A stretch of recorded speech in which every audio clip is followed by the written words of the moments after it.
জয় শ্রীরাম বন্ধুরা, বাংলাদেশের দাতলা 7 সিস্টার দখল করবে আমাদের 7 বোন যাকে বলে আর কি। ভিডিওটা দেখুন, দাতলাই কি বলে, পরে কথা বলছি।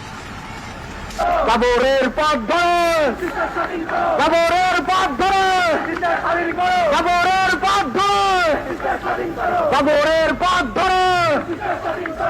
বাংলাদেশের সার্বভৌমত্ব নিয়ে সবচেয়ে বেশি যে হুমকি আসছে ভারত থেকে, তারা কথায় কথায় বলছে তারা আমাদেরকে পারমাণবিক বোমা মেরে উড়িয়ে দিবে, কিন্তু তারা জানে না বাংলাদেশের কুলাউড়া পাহাড়ে যে পরিমাণ ইউরেনিয়াম আছে সেটা যদি আমরা উত্তোলন করি।